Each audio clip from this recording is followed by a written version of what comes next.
Hi guys, कैसे हो आप? उम्मीद करता हूँ आप बहुत अच्छे होंगे। आज की क्लास में हम प्रेजेंट इंडेफिनिट की क्लास पढ़ेंगे। इस प्रेजेंट इंडेफिनिट टेंस की क्लास को पढ़ेंगे। प्रेजेंट इंडेफिनिट टेंस को प्रेजेंट सिंपल टेंस भी कहा जाता है, लेकिन ये सिंपल टेंस नहीं है।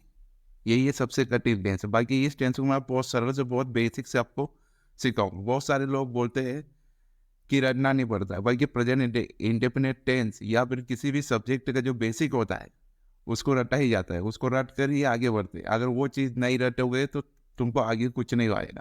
तो देखते हैं, इस टेंस को मैं आपको बहुत आसानी से सभी चीज़ें याद करवा दूंगा। देखते हैं पहले प्रेजेंट इंडेफिनिट टेंस, इसको बोलते हैं प्रेजेंट सिंपल टेंस से बोलते हैं, बल्कि ये सिंपल टेंस नहीं है। ठीक। अब ऐसे तो टेंस 3 प्रकार के होते हैं, जैसे प्रेजेंट टेंस, पास्ट टेंस और फ्यूचर टेंस। ये आपको पता है। अच्छा, प्रेजेंट टेंस के भी 4 भाग होते हैं। प्रेजेंट इंडेफिनिट टेंस या simple present tense, present in imperfect, continuous या progressive tense, present perfect tense या प्रेजेंट परफेक्ट कंटिन्यूस टेंस।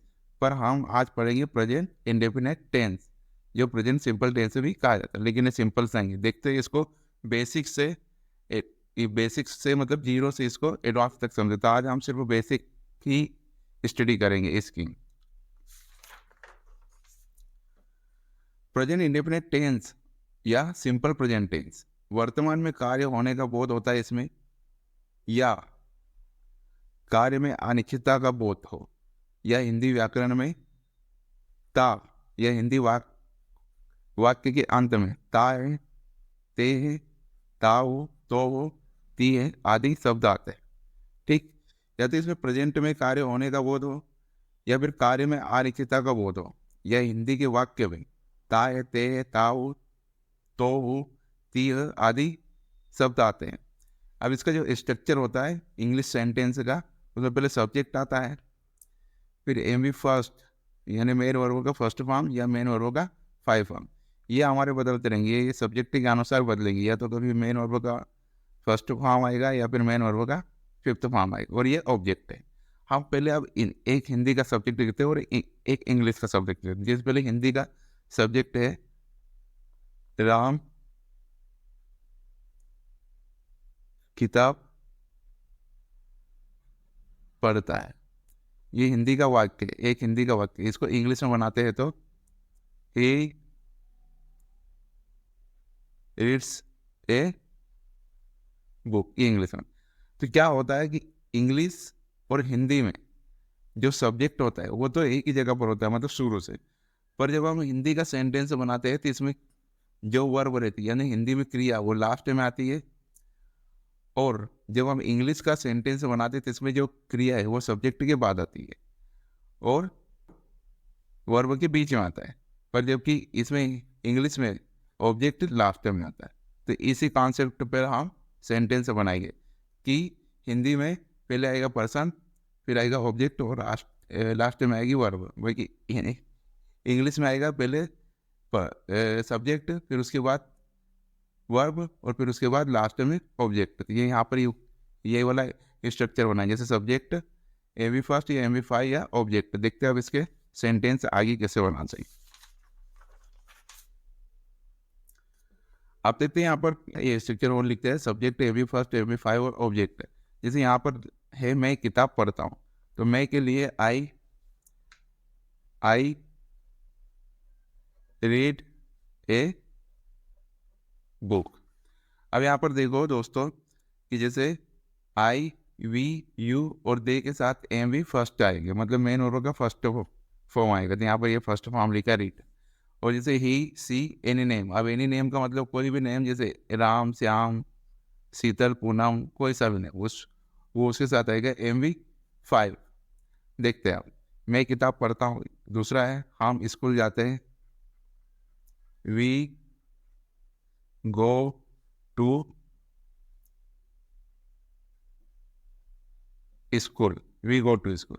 यहाँ पर सब्जेक्ट है वी, मतलब हम के लिए आया वी, गो जाने के लिए, और स्कूल के लिए। और गो के बाद प्रीपोजिशन टू लगता ही है, तो ये स्कूल ऑब्जेक्ट हो गया। We go to school.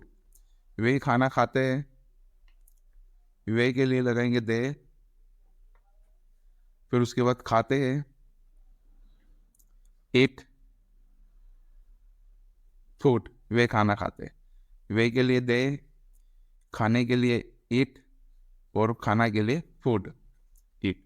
तो हमेशा ध्यान रखना कि M V first I V you और दे के साथ आएगा एम वी फर्स्ट, और ही सी एनी नेम के साथ आएगा एम वी फाइव, और लास्ट में आता है ऑब्जेक्ट। दूसरा देखते हैं, तुम क्रिकेट खेलते हो।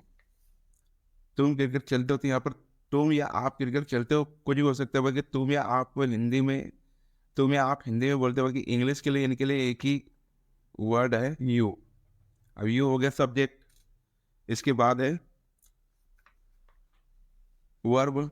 वर्ब क्या आएगा, क्रिकेट खेलना, तो यहाँ पर प्ले, प्ले। अच्छा, यू के साथ एम वी फाइव, यू के साथ एम वी फर्स्ट, जो उधर देखा हो, ये एम वी फर्स्ट, क्रिकेट खेलते हो, play cricket,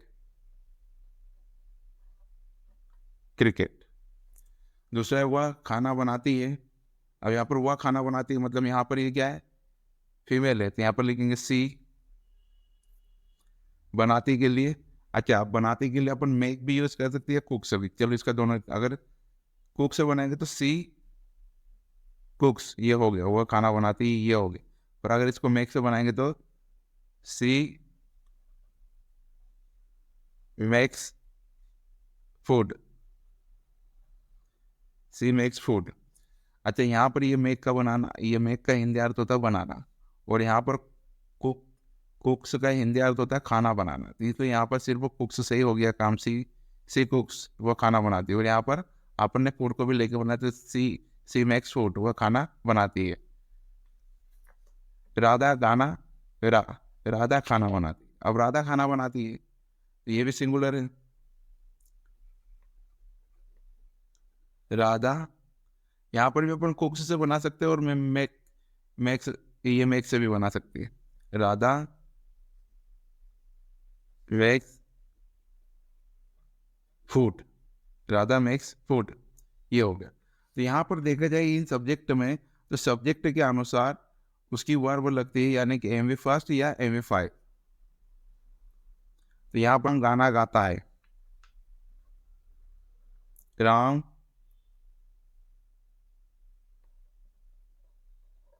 sings a song.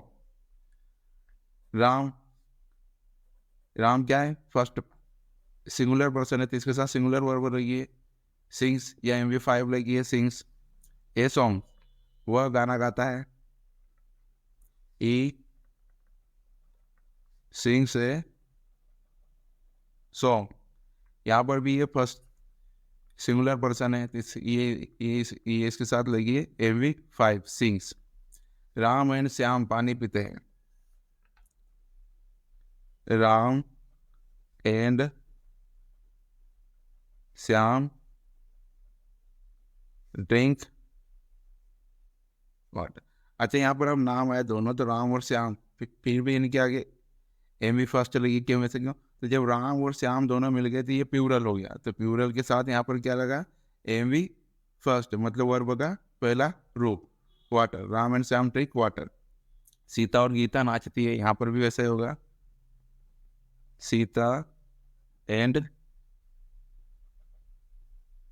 Gita dance, Sita और गीता डांस, ये फर्स्ट फॉर्म, क्योंकि ये प्लूरल हो गया, प्लूरल पर्सन हो गया, सीता एंड गीता मिलकर। अब यहाँ पर हम समझेंगे सेंटेंस एक ही, बल्कि उसके पर्सन चेंज करे, तो जब पर्सन चेंज करते तो वो वर्ब में क्या चेंजेस होते हैं वो देखेंगे। जैसे we read newspaper, newspaper, we read newspaper. दूसरा लिखते हैं, वह अखबार पढ़ता है, he reads a newspaper. तीसरा सेंटेंस, तीसरा वाक्य है, श्याम अखबार पढ़ता है, Shyam reads a newspaper. तीसरा देखते वे अखबार पढ़ते हैं, दे रीड न्यूज पेपर्स।